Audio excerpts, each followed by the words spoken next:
Hello, everyone. Hello! How is the internet lands today Hope you all are on well. on Halloween? Insert spooky things here, which I could have prepared ahead of time and didn't. It's fine. the Lobot is spooky enough. Yep, there you go. Steven used to think so. Steven, I miss Steven. I like to think he's out there somewhere. Yep. He's like Mary Poppins. He came into our lives when we needed him, and when we didn't need him anymore, he went on to another family, and we just get to miss him. Maybe in a couple of decades we'll get a sequel. I don't know. He'll be hanging out with Lin-Manuel Miranda and Ewan McGregor. Living his best life. Yep. Um, but Hey, John, welcome. But we hope you are all doing well today. We do have a Halloween-ish thing that we want to do today. So for the last two Halloweens, we have discussed two subsequent books by Joe Schreiber. So we started out with Star Wars Death Troopers, Yes. which was a horror novel, and then we read Star Wars Red Harvest last year, which was a horror novel, and then this year we read Star Wars Maul Lockdown, which is not horror, but horror-ish, like suspenseful. Like, and it wasn't yeah. as gory as the other ones were, if we're being honest. But to say that, like, if I think about it, if I had read this one first, I would have thought it was the goriest Star Wars book I'd read. And I would have thought it was the scariest Star Wars book I'd ever read. But it is only not a horror book or a gory book Compared in comparison to the other two. I mean, there's a chapter called Skin Hill. Skin Hill, I was about to say.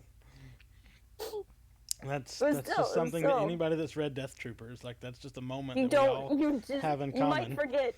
You might forget other parts of the book, but you'll never forget Skin Hill. Never. We don't have, killer force using, telepathic plants this time either, but no, that's true. But this was a really fun book. I liked it. It was interesting for me because even though we've done a couple of Legends books on the channel, like we've been doing a little bit of NJO, we read the other still. Eventually, we got out of the lull in content, and it's been an issue. Hey, Cal, welcome. But and obviously we did the other two books here. But this was my first time reading something Legends that I hadn't read before for the channel. So that was a fun experience to kind of like go back into the Legends universe, but with no preconceived notions about what I was reading. Right. And really be able to experience it. And I think I texted you, I was like page 97 or something. I was like, oh no, I forgot. This book came out after the Plagueis novel. I was not prepared. Yeah, I would not have guessed. I mean, it makes sense knowing that this is one of the last Legends books that gets published. Like, it makes sense if it's going to be about Maul that it's going to reference Plagueis. But it made me glad that I read Plagueis over the summer, because if I had not, I would have been it is so closely connected to Plagueis in ways that, if I had not read it recently, I would not have picked up on either. And that was one thing we were talking about is, because the Bando Gora cult that gets referenced, like part of this leads into a thing that they do in the Plagueis novel. So like without that context, I wouldn't have even picked up on that. So I guess before we continue, I would say definitely we're going to be discussing spoilers for the book, like we usually would on the stream. And there'll probably be some spoilers for Plagueis, too, if you haven't read that one yet. Yep. You have one of the older, but not read it yet. Yeah, so there's this one, Lockdown, and by Joel, and then Joe, and then there's Darth Maul Shadowhunter by Michael Reeves.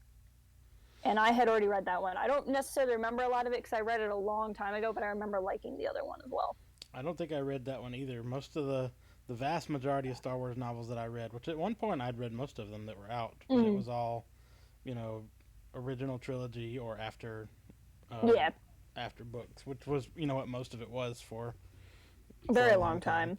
And, I didn't read a lot of prequel era stuff. But, and that's where, when I got into reading the Legends universe, it was in the lead up to Revenge of the Sith, and so I had access to a lot, like a bunch of prequel stuff had already been starting to get released, so I kind of lived more in the PT and the tour eras more than Right. I did Which post. it's interesting to me, because we've been talking about doing a stream that would kind of bridge or at least allow us to kind of talk about Legends and new canon at the same time, and I think this is kind of something like that. But one of the things that I thought about this, and I didn't even realize this until like a day or two ago, because I knew it Mm-hmm. was a Legends novel, and I'd never really like paid much attention to when it came out. But this is like 2014, and Yeah, so like this is just imagine 5 years ago, you know, and how far Star Wars has come in 5 years. Like everything that is relevant to Star Wars today didn't exist 5 years ago, right. and Yeah, it's crazy. um, Um, but so like the premise of this book is mm-hmm. that Darth Maul is doing a stint in prison. He's been sent there by Palpatine to look for this guy named Radik or Radike. I don't know, how did you pronounce that when you read it? I pronounced it Radik, which means it's That's probably wrong Well, I went with because Radik too. So if we're in agreement, then let's run with that, okay, because it's rarely that we pronounce things the exact same way. right. Um, but so Maul is in prison to look for this guy who is an arms dealer Yep. who we don't really know for a long time. But Palpatine is trying to use him as some type of leverage to help destabilize the Outer Rim in the lead up to the Phantom Menace, Hmm. which is where Plagueis comes in Legends canon and all of that kind of stuff too, because as we learned in the Plagueis novel, Plagueis and Palpatine are plotting side by side all the way up through like literally the end of the Phantom Menace. Um, and we can talk about your thoughts about that if you want to. I know you have them. Um, I have many. I have many, but they're not relevant to the novel. Uh, yeah, I just it's, remember, like, even if you'd not said something to me, as soon as I read the name Higo Damask, I was like, oh, like, yep, this is a thing. it's like when I texted you, there's a thing you really don't like. You knew exactly what it was. What great Canadian guys say. It's funny you write it like that. It's actually there's a lot of cage matches in the book. The first chapter was awesome. It starts right out. Maul is fighting a Yuzun Vong. Presumably, it's not named Yeah, because no one would know what a Vong is. Uh, but it was a mysterious alien creature that no one recognized and had a snake staff, and that was really neat. I assume that Vong must have hated it because that whole station was all technology and right. machines. Yeah, I didn't So even think there, about that, but yeah, I would think that thing was just really not happy to be there. and if not for the snake staff, I don't even know that I would have recognized it as a Yeah, Vong. But like, I think that was meant to be a pretty yeah. clear I giveaway. think I think when they were describing it as having like scars and stuff, I was like, oh, that's kind of interesting. And then as soon as it got to snake staff, I was like, oh no, it's not like a Vong. It like Yeah, is it one. is one. Yeah. Okay, okay. But no, that's kind of the premise of this whole prison. Is like, I mean, they're prisoners, but Yep. like they are forcing the prisoners to like fight one another as like because they're running a gambling like operation out of the prison too, Hmm. and so they're like connected in with the like gaming commissions for the galaxy, and being overseen by the banking clan who's invested in the creation of this prison. So yeah, Hmm. like it's definitely cage matches, not with Qui Gon, but with first with a Vong, and then with I'm trying to remember all the other people that he fought. He fought a Wampa. He fought an Aqualish underwater. Which was Um, pretty intense. He fought. There was another one in there somewhere, and I can't remember. I feel like there's another one in there, but anyway. Um, but it was basically Darth Maul in this situation, and the trick was because it's before the Phantom Menace, he wasn't allowed to use his powers. right, So, for those of you who don't know, if you haven't read late Legends canon, and by late I don't mean like late in their timeline, but late in terms of when it was published, right, like the last couple of books in the new canon, Darth Plagueis was live into the start of the prequel trilogy. which is not canon. Therefore, I don't have to be angry about it anymore, and I can let it go. But that's a thing.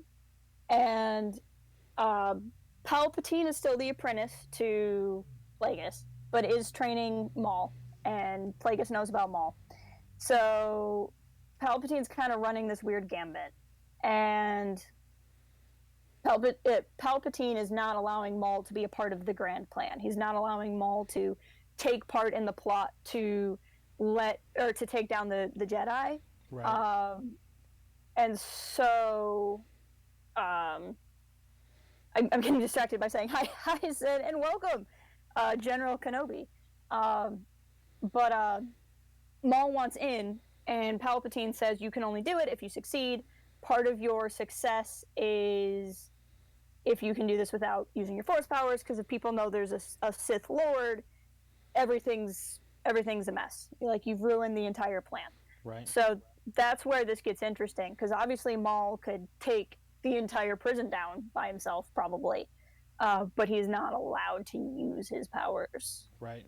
And that's something that we've seen in canon too. Is Maul kind of, biting at the or chomping at the bit, as they say, to get involved, and Palpatine keeps telling him no. And so I like that there was that connection there too. But by the end of the novel, you see just how much that this ties in with everything. Which I love the Bando Gora's appearance, because the Bando Gora are the main villains or one of the main villains in the Bounty Hunter game, which I guess I should finish for our channel at some point sometime. We want to. I mean, I enjoyed the problem with that is that I got bored doing a let's play, but maybe if I could stream it would be better. I don't know. Let's plays require a lot of editing. Yes. If you watch let's plays, thank the people that make them for you, because it's work. It's a lot of work. But so the Bando Gora is this force cult that is run by a former Padawan of Count Dooku. When Dooku was a Jedi and she fell to the dark side. And so I liked that connection, and it talked about Dooku at the end of the novel. Even. But the way it ties into the Plagueis novel, and again, I only know this because I just read it over a couple months ago. But Darth Plagueis has this fortress on a place called Sojourn, where he has these special hunts, and he invites people to, and all this stuff, and that's where he does all his secret Sith sorcery experiments works. And it even talks about, because he has, I forget the guy's name, Venomous, the other Sith guy that he kind of kept alive for decades. It mentioned that in this too. But that place gets destroyed by a nuclear bomb that was left there by the Bando Gora, and so this, Komari Vosa. But this story tells us how the Bando Gora get their hands on the bomb that destroys Plagueis's hideout on Sojourn. I really liked it. Nate. Thanks for dropping by the way. Also, big congratulations to BB Nate for creating a little bit of Star Wars canon there recently. Yeah, we were excited for you, man. But no, I liked it a lot. I liked it a lot. Whether or not you should read it, I would say depends on how much you are into the Legends canon. And like I said, it ties in pretty specifically to the Plagueis novel. So I would say don't read this if you haven't read Plagueis before. But I don't know. Yeah. Maybe you could get by with it. I don't know.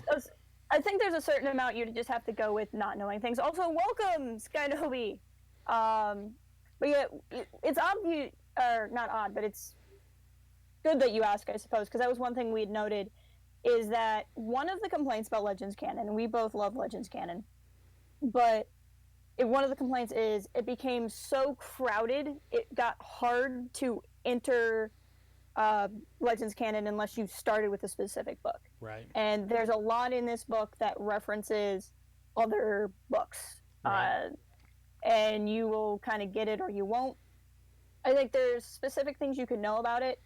If you just know what's up with, if you've read the Plagueis Wikipedia article or something, you could probably get through it. But if you had the intent of ever reading Plagueis, starting with Plagueis before you read this one would probably help. Yeah. But it's not. New canon has been significantly better about having all or most of the books being good entry points. You probably shouldn't enter with like Empire's End because it's the third book in a trilogy, but Right. the vast majority of the books are good first books. I mean, but as far as like even the Plagueis novel goes, I think if you are generally aware of the timing of the end of the Plagueis novel, Mm-hmm. then I think that's enough to kind of get you through this. Yeah. But in terms of like whether or not it's good, I really enjoyed this book. I like the Mm-hmm. way Schreiber writes. Yes. It's very fast paced. It's very like action, oriented. You sit down and the chapters are short, but there's a lot of them. So I think in this book there were 76 chapters. Yeah. But that's It because they're flew so by. short. But it makes it feel like you're reading really quickly when like you Yeah. sit down and like, oh, I just read 8 chapters. Um, I'm doing so great. but I really Which is enjoyed not it. how you It's feel when you read Plagueis, by the way. and I really have a connection to Darth Maul too. We'll just skip right over that one. But I really like Maul. I liked this book about Maul. I liked that the premise of it was that he couldn't use his force powers, and Yeah. it's a detective story too, if nothing else, Mm-hmm. because like so Maul is looking for this arms dealer who's creating weapons out of this prison. And like we know that he's creating blaster rifles, we know that he's creating thermal detonators, and it turns out he's creating fake lightsabers, which Yeah. I don't know if you have thoughts about that too. That kind of took me by surprise. But even manufacturing nuclear weapons, which we Is don't unusual in Star Wars. right, which is why that part of the Plagueis novel stands out too. Mm-hmm. Um, for the lightsaber things, it didn't surprise me because in Legends canon, bleeding lightsaber crystals was not a thing, and like having lightsaber crystals be like a mood ring when you bond with them was not a thing. In Legends, lightsaber crystals, kyber crystals were the color that they were. And more often than not, Sith crystals are called synthetic anyway. Yeah, So instead of having a Sith bleed a kyber crystal, they would make a fake kyber crystal. And that's why they were always red, either because they were choosing to make them red or it was a function of them being synthetic, which was always kind of a cool thing where the Sith had an unnatural lightsaber, and I right. think that's part of why Maul knew what to do with it because he had not only had experience with lightsabers but with synthetic ones. I also like that the one that he initially found was unstable too, and I like the way that they described that unstable. It makes me just think, Force Unleashed or like Kylo's Yeah, blade. yeah, and getting that. Cal, I have not actually played SWOTOR. I've watched people play it, but it's probably a fair comparison. I know you guys love the Plagueis novels. No, that's fine. And like my thing with the Plagueis novels, I do think it's a very well written book. And I did like the first 2/3 of it. It was just once it hit part 3 with the prequel trilogy where I really had issues with it. But Yeah. that's not the book we're talking about on stream today. But But but to yeah, talk about the detective part of that, like yes. did that draw you in? Because it did me, and like I found myself like thinking about theories and like, oh well, who is this really Who going to was it? be? Yeah, and like he fights Redick, or he thinks he finds Redick, but I'm like, this is halfway through the book. There's no way this is Redick. Right. Welcome, Stuart. But yeah, no, I was very drawn in. I wanted to know what was up, and like even when he met the Chelder fan at the beginning, I was like, okay, which he met Zero at the beginning. I was like, which one of these guys is going to end up being the guy he's looking for, but with a different name? Right. Coil, that was the guy's name. I did like the little Chadderfan guy though, making his creepy statues out of Yes, bones. I like the way he talked. He like how he turned everything at the as a question at the end of all of his sentences. Right. And then I'm a big BioShock fan, so like him making statues out of bones and stuff made me think of my favorite level in the BioShock games. That's a reference I totally get. I mean, I did tell you about it. This is true. This is true. Every time I think of Chadderfans now, I think about the one character that I wrote to be an NPC in the very very brief time that we were playing the Star Wars role playing game. And I pretty much just wanted to stop because I had the best thing ever happen with 3 like really lucky rolls, and I was like, nope, I'm not going back. This is how this ends, is with the really fancy rope. None of you get what we're talking about now. I'm sorry. Nope, nope, not at all. Um, but I don't know. I really like detective stories anyway. Yep. Which is I don't read a lot of mystery novels because I feel like a lot of mystery novels are like true crime kind of stuff, and I don't get into that as Right. much.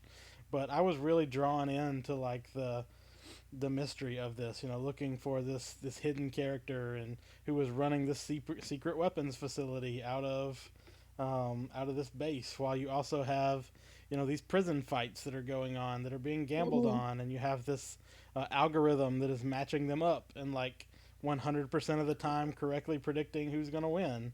Mm-hmm. And the prison itself like reconfigures itself. Have you ever seen what is that movie? Um, it's an old sci-fi movie. I think it's called The Cube. I It, don't think I have. I think if I don't know. It's one of those like really bad like sci-fi B movies that you watch it, but you're like kind of I drawn into it mean, a little bit. that sounds like the thing I would watch. It's either called The Um, Cube or The Box, but I think it was The okay. Cube. I kept I'll have to thinking look of that up. Portal 2, if anybody's played Portal 2, where there's a part like towards the end of the game, one of the characters is a robot and goes kind of crazy, and he starts rebuilding all of the levels. But I don't know. It was just so like I felt like so like in the moment. Mm-hmm. Um, and it was again for something usually the things about Star Wars that really get me are like big stories about the nature of the Force and the Jedi, and like this was a story where like the whole premise is that he can't use the Force.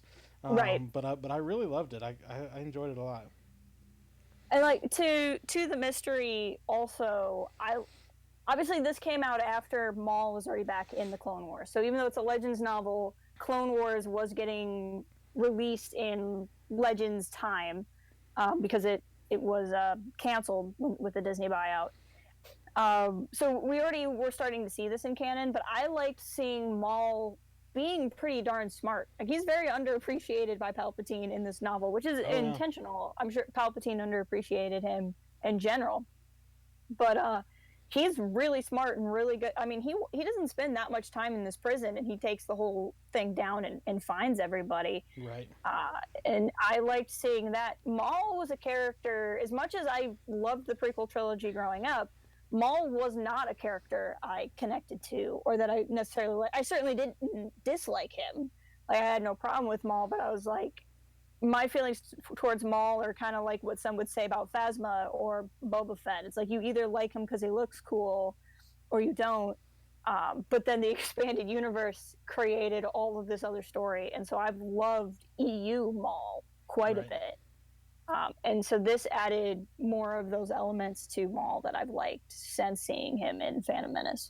And I think so too. And I think that this is um, a really good, I don't want to say good attempt because it makes it sound like it fails, but like Right. a good example of like bridging the gap between those two things. Mm-hmm. Because like I was one of the people, and I don't know if how to what extent you felt the same way. I know we talked about it, but Yeah. like when the Clone Wars brought Maul back, I was super skeptical about Mm-hmm. Spider Maul and all of that, and I feel Yeah. like this novel goes a long way in kind of cementing Maul as a character, and like I don't want to say redeeming because that means something, but like to the extent that he was not that important of a character, he was just somebody that looked cool and had a fancy lightsaber. Like this really fleshes him out Mm-hmm. in an interesting way. Well, and he was very well written. I feel like Maul is an easy character to caricature instead of write correctly. Right. And there were just little things where you would have these moments where he was so smart and he could figure things out, but then other moments where he was so prideful or so up on who he was. There's the point where he's fighting um, the cult leader, and he has her at his mercy and wants her to beg for her life, and that's how she gets the one up on him again. Yeah. When he could have killed her there, And so it's just these moments where he is so smart and can be this better, you like be better utilized for the grand plan, but isn't. Um, but he also has this zeal and this fervor that gets him into trouble, and that's kind of what his issue is. And I feel like that's the difference between pre-Phantom Menace Maul versus Clone Wars era Maul, which I feel comfortable talking about on this because it was being written when this book was published, where he still is zealous and he's still like he's still Maul, but he's kind of learned and he's kind of settled down. I had a different relationship with you than you did with Maul because I was watching these episodes when they came out. Right. So I didn't really have the internet discourse of Spider Maul. Like I was watching it, so like got introduced to Spider Maul in the episode, versus people complaining about it for any number of time. So it was a little bit different for me, just because he doesn't stay Spider Maul very long at all. But that's again not about this book. But I thought it was really well done, and I think Maul is one of those characters that people can write well or they can't write. Yeah. And I felt like Joe really understood the character in this novel. Well, and I feel like he not only understands Maul as a character, but I think he understands his relationship with Palpatine. Yep. And I was thinking as I read this too. I feel like we've mentioned the Freddie Prinze Jr. rant a lot in the last couple. Maybe we should make a weekly Freddie Prinze Jr. reference. Yeah, but the idea that Maul is Sisyphus, like this person who's like destined to fail. But I feel like in this you really see how, like Palpatine gives him the hardest time about everything. Like, like why have you not done this yet? Like, why could you not just go in there and snap your fingers and have solved this mystery? And I kept thinking, if it was so easy, why didn't you go in there and do it yourself? Like you're sending this guy in there, and you see like how he is such a pawn in the way that Plagueis and Sidious are kind of going back and forth with one another. And you start to see him as this. I mean, tragic maybe overstates it some, but this character who's caught in the middle of a lot of different things, but still does exactly what he's supposed to. Like at the end of the novel, he's saying, "I did exactly what I was asked to, and I know I did it well. And my master hasn't contacted me to give me a pat on the back yet." Because as he's just sitting by this crate, like I'm gonna wait. I mean, to the extent the only thing that he kind of messed up was when he thought he'd killed Radic and he hadn't, but that was Plagueis' manipulation against him, and he doesn't really know Plagueis that well or know that he's playing against Plagueis. Right. So that kind of puts him out of his depth. But I think that a lot of Palpatine's fuelings are. I mean, we see very little of Palpatine and Maul together in Phantom Menace, but he doesn't have that same kind of rushed anger. Right. And I kind of wonder if Palpatine being so intense on Maul isn't the typical Sith Master pushing Sith Apprentice, but a feeling of panic or anxiety because of Plagueis, because Plagueis is pulling all the strings. I think so. Part of my problem with Plagueis being alive, but that's a whole other thing that I'm going to get past and not keep mentioning over and over in the stream. But I think anytime you want to mention it, just remember that's not how it is anymore. It's fine. It's fine. It can't hurt me anymore. It's all legend. It's all. It can't hurt me anymore. But I also love that, because we see Maul without using his force powers, we see how much of a force of nature he is. Like even without them, like the fact that he completely dominates every one of these fights. Like he plunges inside a wampa and rips its heart out. Like he jumps on what's the bird lizard thing? Oh, the Varactyl. The Varactyl, where he just kind of jumps on top of it and rips its skull out of its head. Like it's like okay. Like this is still, or like one of the early fights. I forget which one it was. It wasn't the Vong, but it was like his second or third fight where he like uses his horns to jab a guy's eyes out. Like the fact that like he is totally dominating every one of these confrontations, even without his force powers. And I don't think that's a thing that most Jedi or Sith could do. Like he has a level of like physical training and conditioning that just like goes so far over and above most of the Jedi and the Sith that we know, and you see like the potential that he had he not gotten the raw deal of being caught Right. between all these bigger forces. Um, yeah, Cal. I mean, you're correct that it seems to be with Sidious and Snoke, but we don't technically know that. We don't technically know what Sidious and Snoke's relationship is yet. We can only make guesses. But even then, that doesn't bother me because it wasn't the three Sith being alive at the same time thing that was bothering me. It was taking away from Palpatine that was bothering me. Palpatine manipulating Snoke would add to Palpatine, so I would have a very different reaction to that if that were true. And that was after we had gotten 6 movies of Palpatine too, and Yeah, thought we had a handle on that part of the story. But yeah, and then but anyway. what did you think about the Warden character? I liked her a lot. I felt like partway through she was making some very emotional decisions. Yeah.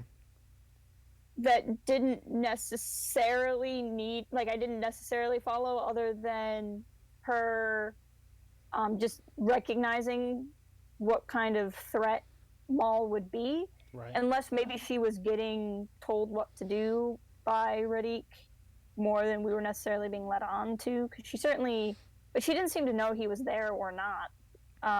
The brother probably did, because he had control of the algorithm. Well, and the brother was working for him too. Right? Yeah. Because the brother, that was a fun twist. I had not seen a lot of humans masquerading as aliens. It's happened a few times, but not as much.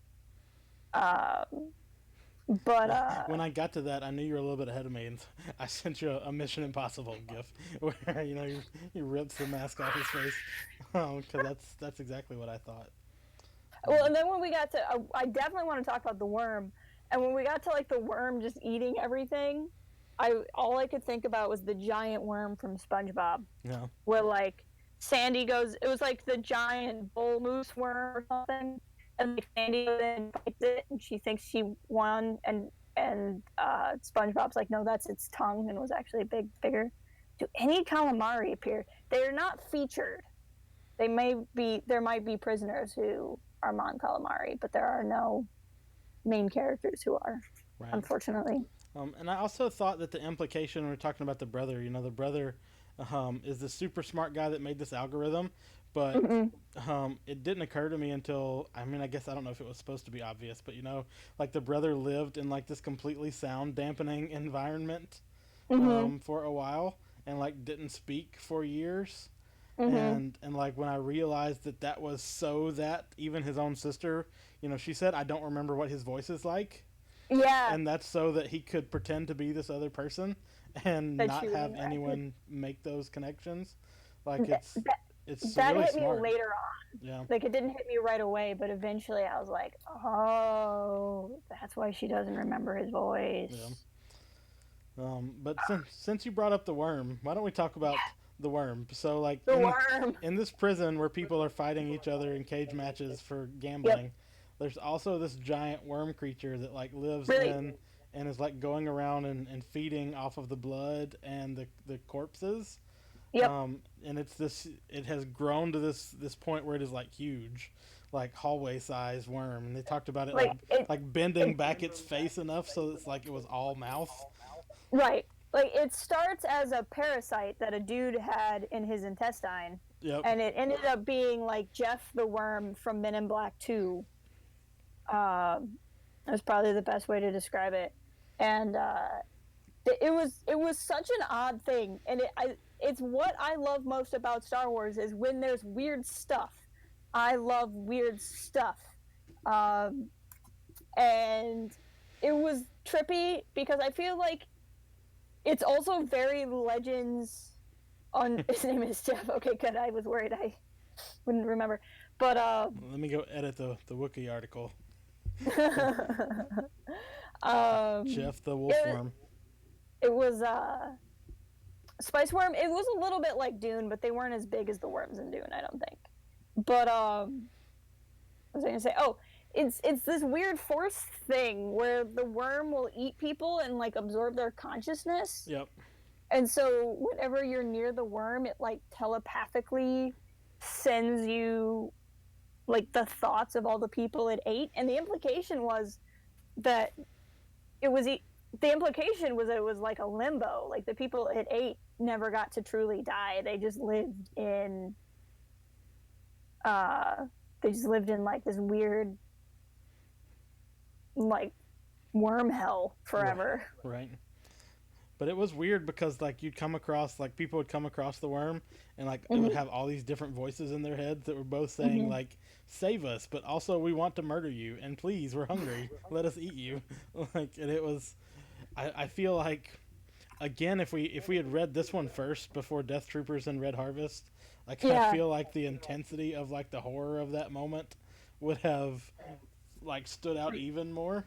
But when I was reading it, every time that the worm would come up, and then when you realized that the worm was what the worm was, I kept thinking, man, this is definitely Joe Schreiber writing this novel, because like it feels like some of those moments feel exactly like I felt at certain points of Red Harvest and Death Troopers, like in Red Harvest where they're like hiding inside of the the Tauntauns. Tauntauns. And Like this is my single favorite page in a Star Wars book, where there's like Sith zombies inside of zombie Tauntauns, and the Tauntauns are like spitting infected loogies, and then the Sith cut themselves out. It's my favorite. It's my favorite page in Star Wars. But like that was the mindset I was in as I was reading this. I'm like, oh, this is like such a piece with those other novels, even though they're about something completely different. Those two tied in together, instead, and this one doesn't really, but at least not in ways that are obvious.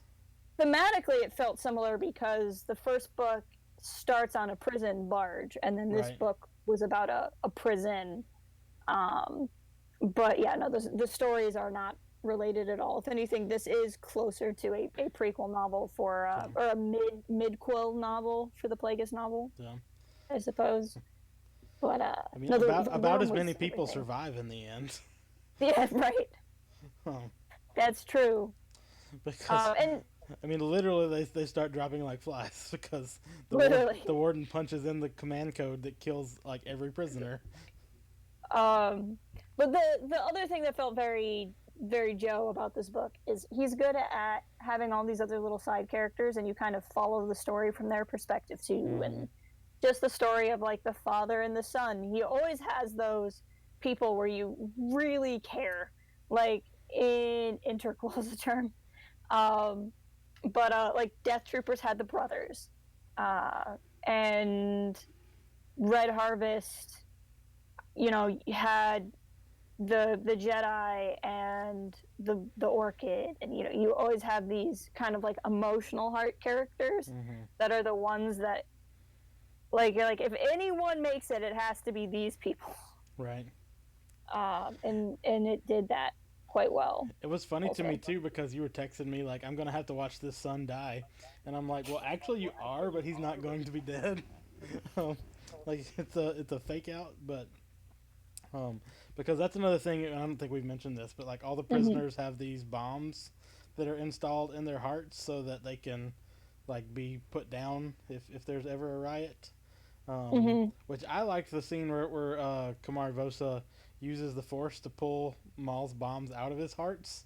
Yeah. Because I kind of thought that earlier. Like I wondered. I mean, I guess Maul couldn't use his Force powers, But if I was Maul and I'm sitting like alone in my cell at night, I'm gonna be trying to rip those things out of my chest when no one can see it. Right. Well, that was an odd thing with Maul, and this is maybe a good philosophy question in general. But Maul wasn't allowed to use the Force, but it, like, to me, that means don't force push people, don't choke people, don't, like, mind trick people. But I would assume he was using the Force to heal himself to some degree. I mean, he was, because that's what the medical droid picked up on. Yeah. Because it's like, everybody else is asleep, and you're getting some weird, like, brainwave readings, yeah. Yeah. And so to that extent, I wonder, maybe he just simply wouldn't have known how to, like, find the pieces and do something with them. And because he could try to short circuit them, or he could accidentally set them off. Right. Versus the chick who did it, who like could conceivably have just known more on how to do it. I have a question for you. Okay. When Maul would think and try to reach out to Palpatine, and he would hear things back, it was always in italics. Do you think Palpatine was through the Force communicating with Maul, or do you think that was Maul's perceived, like, this is what Palpatine would say? I think it's an interesting question. I think at least part of the time, Palpatine probably was, Mm-hmm. but I think it's a line that's supposed to be kind of blurry. Mm-hmm. Because there are other times where you just get Maul's inner dialogue that's also italicized, and it's like presented the same way as the times where he's reaching out to Palpatine. So I don't know, because he also like makes a hollow transmitter where he can like have actual conversations with With Palpatine, and yeah. like some of those things like tend to like assume that they've been talking otherwise. Mm-hmm. So I think there's some reaching out there. Whether every time it happens, it's that I don't know. But I mean, we also see Plagueis like interfering with his dreams too. So That's true. Yeah, that dream sequence was trippy. And it seems like that's the one where after that moment, was when he was feeling more okay with using the Force. When doing that, using the Force passively, you mean, or using the Force to control something mechanical? And yeah, it's a lot like the slave chip described in Phantom, only you don't blow up, it just zaps your heart. yeah, Whether or not you would actually blow up with the chips in Phantom Menace, or that was just a kid being excited. I mean, you would die, but I don't know I don't know that you would actually like splat. right.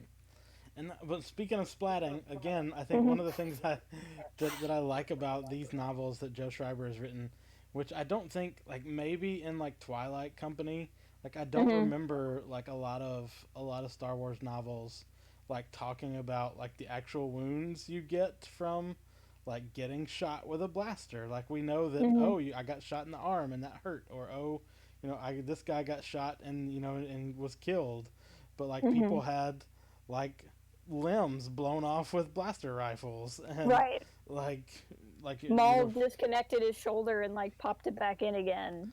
and it just feels like it's gory and gruesome in a way that I think is meant to be, like a horror novel.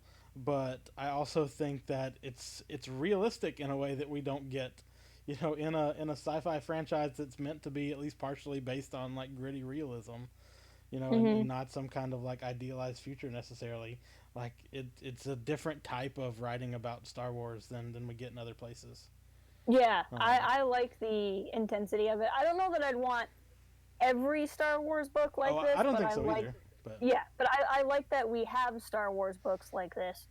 Um, because they're definitely intense to read. And I think it was a good. I think it worked really well for Red Harvest and this book. Not that it didn't work well for Death Troopers. It definitely was, like, I enjoyed Death Troopers quite a bit. But to really get the more intense representation of like how Darksiders do things, I think it can be so easy to kind of sugarcoat what a Sith is capable of. right, But then to see what Maul can do. I mean, just him fighting the Vong at the beginning, where he like takes his tooth back and like rips the head off the amphi staff and sticks it in the Vong's mouth and makes yep. him swallow it. Like, it's just not a thing I read in very many of the Vong novels. Well, and I kept thinking too. I'm like, Maul is getting a lot of injuries and no Bacta. Like he got Yeah, like scratched in the face and bitten in the thigh, and then like had the bird attack him in the face. Which, what did you think about the birds? What were they? I The thought that the was claw cool. birds? What were they called? Yeah, I think clawbirds. I liked that because it was this ever present thing of like, why were these birds here? Were they just there? Were they the guards or with the guards? Were they with these people? And like that was a part of the mystery too. Welcome Bear, and that, and I even like where there's the one part where Maul's like, I killed their master, now I control the birds, and then like 2 chapters later, it's like, no, you don't control the birds. Yep. The birds they led you here on purpose. Um, The Maul versus the actual cannibal Shia LaBeouf. Now yeah. that's a cage match I want to see. Which there was a cannibal character in here. Like one of the gang leaders in the prison was like, "Yeah, every person I kill, I take a bite out of." Right out of him. Yeah, I was like, Um, ee. but so one other thing, and this may not be central to like the plot, but one other thing that happens that I want us to talk about is, I feel like in every maybe less so in Red Harvest because it's set, in the Old Republic era, but I just remember reading Death Troopers and then like, 3/4 of the way like, oh, here's Han and Chewie. And Yeah. like as you're reading this, I'm like, oh, here's Jabba, and Jabba like comes to the prison. So what did you think about surprise Jabba appearance? Surprise Jabba. I liked it. I liked that he was like a hologram because then he could just hang around and it wasn't that big of a deal. Yeah. But I liked him getting involved. It was really a crazy thing, just because there were so many factions involved. Because you had Maul working for Palpatine, but then you had Plagueis sort of helping Maul, but not really. And then you had the prison itself, like the guards and the warden. You had the prisoners. You had the gangs and how they interacted with each other, but also how they worked for Radiq. You had Radiq. You had the Hutts and Jabba getting involved. You had the Intergalactic Banking Clan. Yep. Even though they were probably largely involved for Plagueis, but still, you had the Gaming Commissioner. And then you had the cultists at the end, and it was just like there's so much going on here. But Jabba was cool. Jabba felt very Jabba because at first he's like, you can just kill all these dudes, I don't care, and then later he's mad because she killed all his dudes. Yep. But I liked the one guy, Smite, who was a glit biter. Yep. But I've always had, I don't know how to put this in a way that doesn't sound terrible, but I've always appreciated glit biters in Star Wars because one of the first trilogies I read was the Jedi Academy trilogy, and Kip Duron works in a glitter stem mine, and glit is cool, is a cool drug. Drugs aren't cool, don't do drugs, but it's an interesting one because it basically kind of gives you force powers. Right. At the expense of it's also like the worst drug and it wrecks you, but it kind of gives you force powers. And that was cool. And he was one of the first ones to interact with the worm and like hear from the worm. So you're like, are you really talking to the worm? Or is this like, because you're a glit biter and you're crazy? Like, is the worm even real? Or are you a glit biter and you're crazy? That was a cool dynamic. But what about Radiq himself being Chiss? Speaking of Vong and out of galaxy aliens. Yeah, I just remember when I read that, I just texted you in all caps and just said, "Oh dang!" Because, oh dang! And I when I got to it, I was like, "Oh, this must be what he meant." Just like with the Vong, though, like they never call attention to it. They talk about, oh, it's a near human blue skinned guy with red eyes, and like you either know that's a Chiss and you're like, oh. And or you don't, and then you kind of pass. I mean, maybe that's the best way to do references to other things is not make them like central to understanding what's going on. But no, I really liked that, and it makes me wonder, like what was a Chiss doing there, and like is it something that the Ascendancy was doing to try to like manufacture all these weapons and learn how lightsabers work, or is he another outlier, and that's part of Thrawn's contention with the Ascendancy, which is different than current canon because Maul's story is different, but in Legends canon he still kind of had that. But yeah, and it's been a while since I've read Outbound Flight, which took place during the Clone Wars, and that had Thrawn in it. But yeah, it was a cool connection. And what was fun about that is we kept saying it was a mystery, and so the whole book you're trying to figure out who Radiq is, and is he really going to be this guy or this guy? Or, for a while I wondered if he wasn't going to end up being the warden or a construct of several people. Or for a while I thought he was going to be Plagueis. I did too. Until we learned that Radiq didn't know how to make lightsabers and Plagueis would not have had that problem. But then the plot twist was the brother was Zero, and then which was cool. And then they still made it a twist, because if you knew Chiss, you would go, "Oh, this is really cool. He's a Chiss." And in a lot of ways, I know I was complaining, not complaining, but I was recognizing earlier that Legends does depend on you having read other stuff to get things. Like, if you were reading any kind of Legends novel and you didn't know what a Chiss was, it had to have been really early in your Star Wars reading, because most people, not all, but at least back in the day, a lot of people read the Thrawn trilogy first. Right.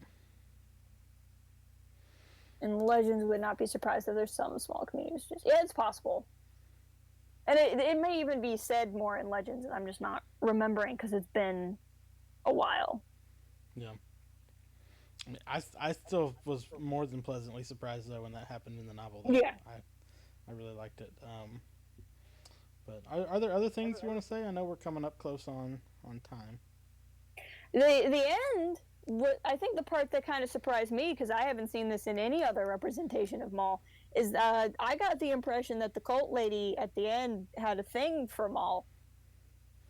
I think so too. I think you can either read it as she had a thing for Maul, or at least she wanted Maul to come like lead the Bando Gora with her, right? Because she recognized that I don't know that she knew that he was with the Sith, but she knew that he had some type of force, something going on.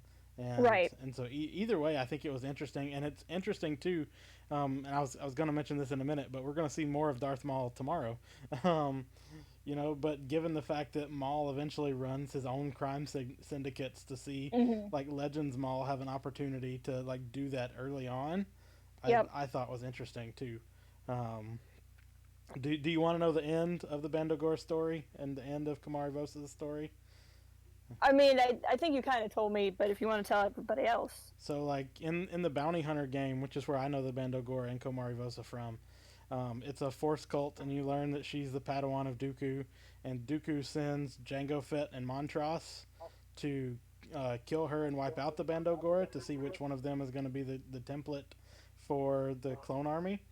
And Jango kills all the Bandogora, but spares Komari Vosa in the end, and Dooku murders her anyway.